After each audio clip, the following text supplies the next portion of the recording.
Well, this is Adam's Dirty Garden.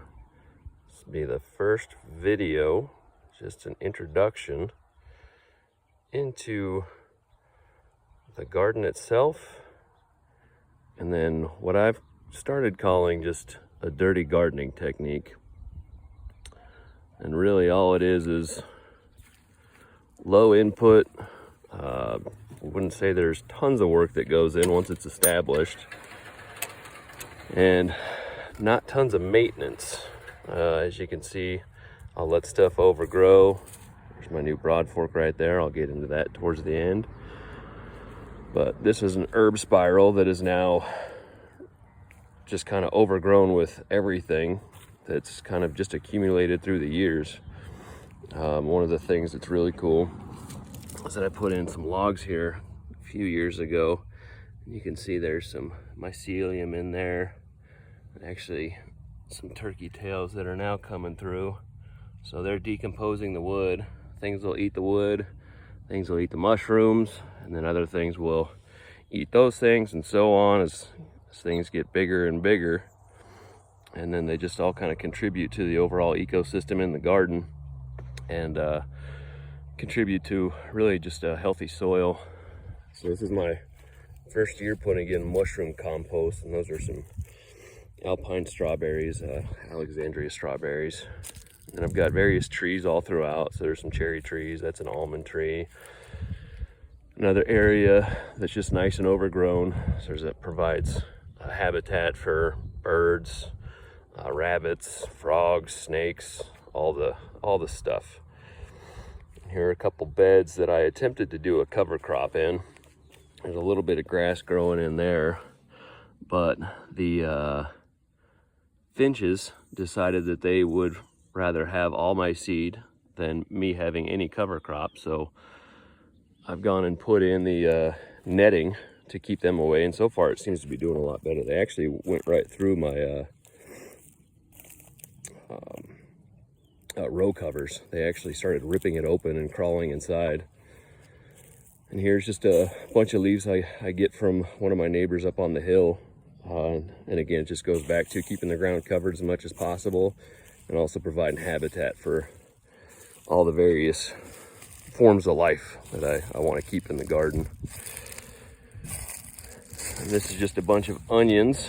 Those onions are planted 3 per area, so everywhere you see they go into the ground, there's roughly 3 onions there. So seeing if I can grow 3 times the amount of onions you typically would, and I've read up on it, and overall there's been good results with it, so we'll see how that comes along.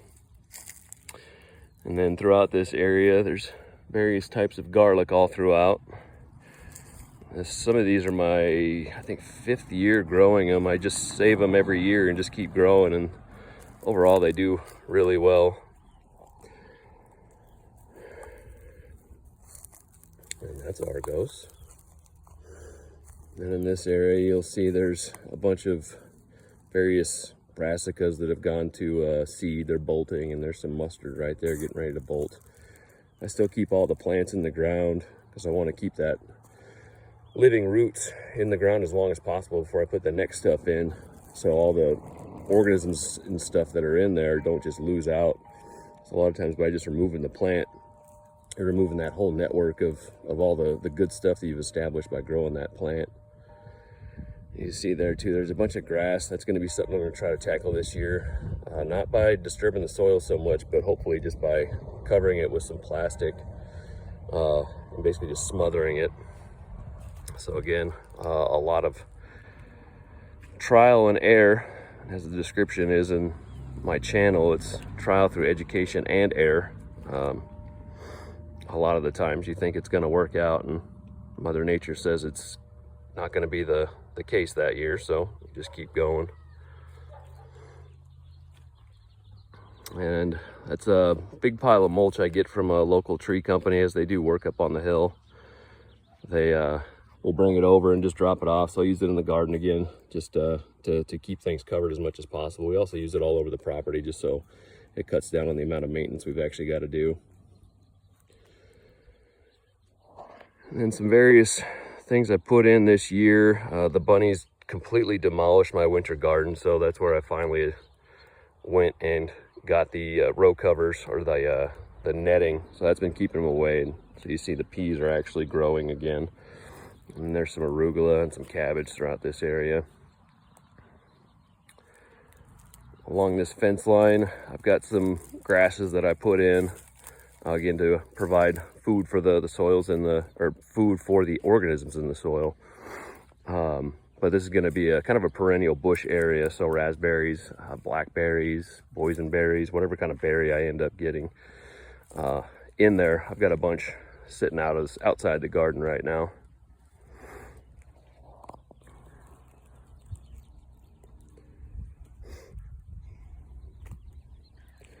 So you also notice there's a bunch of just areas where I put in plants, and then eventually I'll probably go through and remove those and kind of make it a more productive area. But the overall goal was to just get the area planted as much as possible, and then kind of figure out what I'm going to do from there. So it's better to have the flowers in areas and then be able to take them out when I want to grow stuff than just leaving it bare, and all you get is weeds, as you'll see in that area, all the dead grass.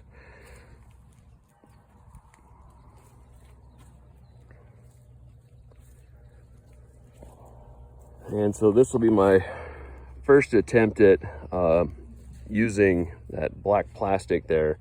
It's a silage tarp to cover this area. So what I did this winter is I took some of those leaves that you saw earlier, I put them on the ground, and then put the mushroom compost on top, and then attempted to get red clover to grow. I may have just timed it incorrectly, or the leaves may have just locked up some nutrients as they were breaking down, but I'm going to put the tarp over it probably for the next couple months to warm the soil up, kill off all the grasses that are going to be trying to come up, and then plant tomatoes probably around late April, mid-May, where our temperatures are more stable. We tend to get a lot of late frosts over the last few years, so we'll see how that goes. But yeah, hope you enjoyed the tour, and we'll see how it goes from here. So this is an add-on to my first video. I'd forgotten that I was going to cover the Broad Fork, so I just got that, and it's probably something I definitely would have benefited from having since I started the garden. So the overall idea of the garden was to, keep it low maintenance and low input overall and all that. This plays into that. So with a lot of typical gardening, people will like rototill their garden. That Broad Fork is used to just break up the soil, just to allow for air and moisture to get deeper into the soil than if you had just left it alone. This whole area was previously just barren, very, very, very hard ground. We'd actually bent a pick trying to break into the soil when we first moved in, and then just by putting the mulch over, and really just 6 months after that, you're able to dig the soil no problem, because it retains so much moisture. So that Broad Fork plays into it, just by further helping to break up the compaction in the ground, by also not disturbing everything in the ground. That's that whole microorganism network, mycelial network. And so one of the things you can see too is there's some mushrooms coming up right there. So that's they play into the whole ecosystem of the garden. The mushrooms and the mycelium, which is basically the call it like the roadway of the mushroom. The mushroom's considered the building, which it fruits and seeds from. But that mycelial network is really important in the garden, because it connects the plants, helps break down nutrients, and then the same thing, the plants will feed that network. So it all plays together. So going back to that Broad Fork, is it again helps break up that compaction, so the water will seep in deeper, retain better, and then the roots will also be able to penetrate better. So that was the intent of that Broad Fork, and this is my first time using it. It worked very, very well. It took maybe 2 minutes per bed. So this one right here, and then the one right in front of me, to break up, and just very little effort with it. So excellent investment so far, and as I go throughout this year, I'll be using that for all the beds to help hopefully get down to at least 12 inches of broken up soil throughout the entire area. All right, until next time.